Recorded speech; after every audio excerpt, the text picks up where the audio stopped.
Well, I'll just start with, I know I'm going to screw this video up. I've not been doing this like I used to, and I'm not as smooth talking as I used to be to keep a vid rolling without messing up. But that said, there's no way I can speak to this knife and do it justice.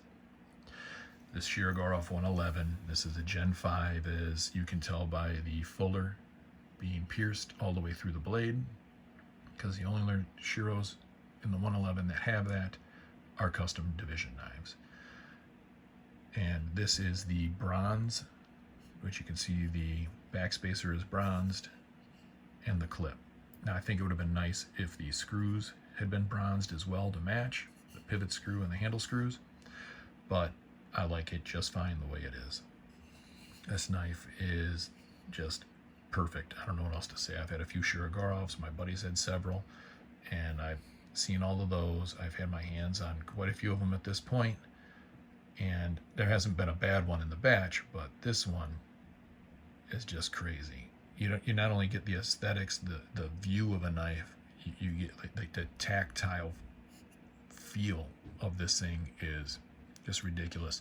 I'm trying to show now the texturing in the carbon fiber, and there's bronze in the carbon fiber that isn't showing up in this light very well. You may see flecks of it. The bronze to match the, there, you get a little bit of it. The bronze to match the bronze backspacer and clip. They did it also in purple and in blue. I wasn't a fan of either of those very much, and was lucky to grab the bronze, but if it would have been standard black carbon fiber, I would have been even happier.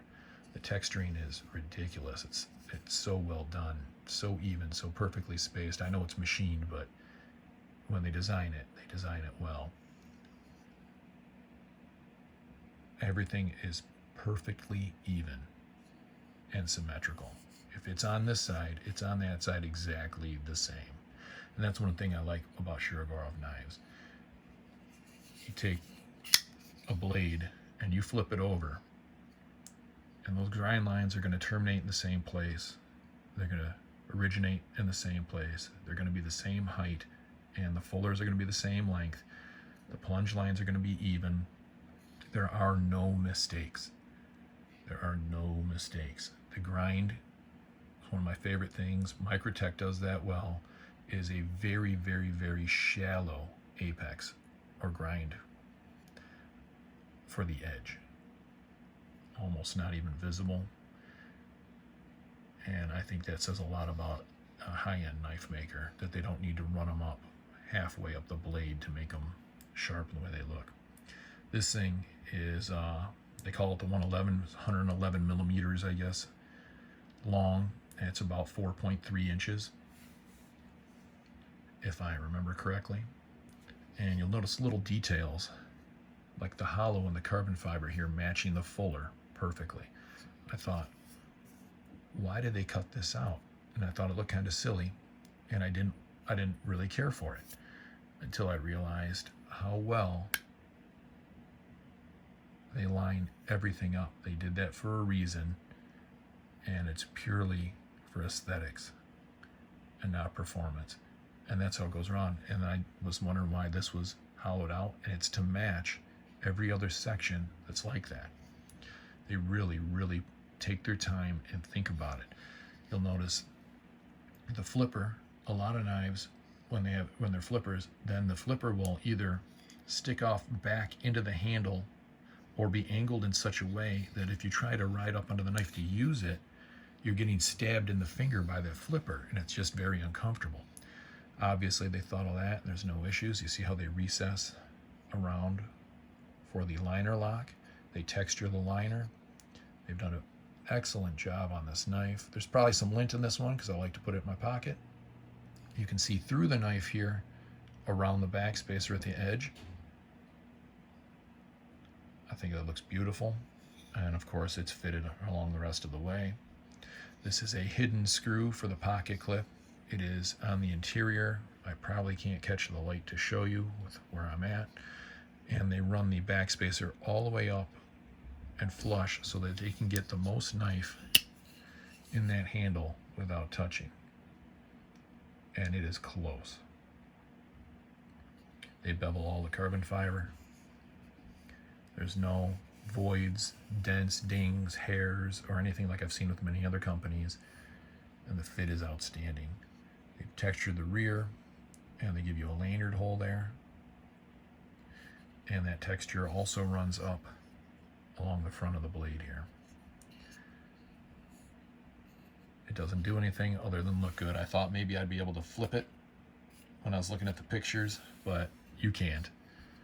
They use their proprietary hardware, which is something that irks me because I would love to take this apart, look at it, or clean it when need be, but I haven't bought bits for it yet because they're expensive.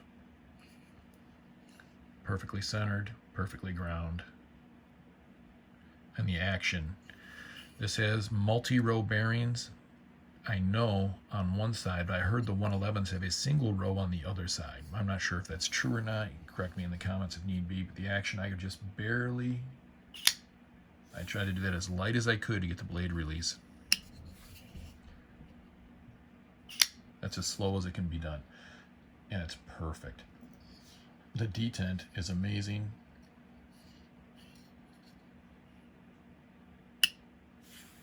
You can see it.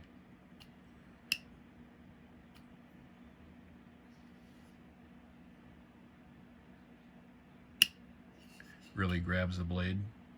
There's no flicking this open. It's not going to come open in your pocket. You can easily swipe it with your thumb through the fuller. You can finger flick it or use the flipper.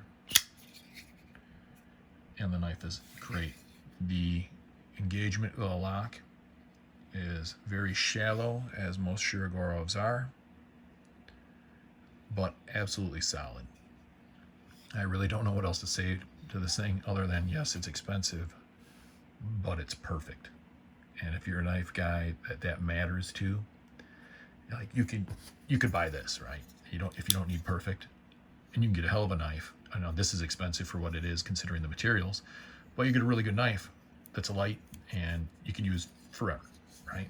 But if perfect matters to you, you buy a Shirogorov. I used to buy Chris Reeve, a lot of them. I probably had 30 minimum. And I still have a few that I haven't sold, and I really like them. But if you want perfect, you buy a Shirogorov. If you like a flipper, you buy a Shirogorov. If Chris Reeve made a flipper, then maybe it'd be different. But the action on these is second to absolutely no one. To absolutely no one. This one is an M390, which is one of my favorite blade steels. The finish they put on this blade, I was told by a buddy that this is hand done, and I don't know how that could be. It looks more like a vapor blast to me, but it's not matte, it's not satin. I don't know what you'd want to call it, but it's gorgeous. And the different finishes between different parts of the knife are absolutely insane. They're the only people I know using this plunge line like this on an angle. And as far as I know, like I said, unique to them, I think it looks great. I think it looks great. The radius, I don't think there's an edge on the knife, on the blade or the handle anywhere that they leave machine cut or that isn't contoured or textured in some way.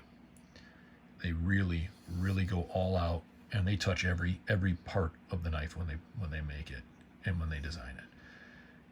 It's, like I said, I can't put into words what you're getting for that money, and it's a lot, but you're really getting one hell of a knife. I sure wouldn't use it for junk purposes, like maybe I can carry this around and use this, right? I'll stab this into anything, cut whatever needs to be cut. I'm going to be a little more particular what I'm doing with this one because of the expense. But I also, as much as I really loved this knife, you get a bit of satisfaction of ownership in this one, and just the texturing. There's nothing that can put that into words the way this is. You can hear it. This one sings to you, this carbon fiber. It's crazy. But, that's just me being a weirdo. Anyways, if you're looking for one of these, I'd say grab it if you can. You know what it is. And I looked for a long time for the foldered 111 with regular carbon fiber, and they had discontinued it. And then they had the standards. It looked like the butcher's blade with no folder. I almost bought one of those, and then these came out, and I had one in the cart and missed it out of the first batch, and then I was able to get one out of the second batch to hit the country, and I couldn't be more satisfied with that knife. And you know what? They just look badass too. They look badass, and they come really sharp. So anyways, I appreciate everybody's time.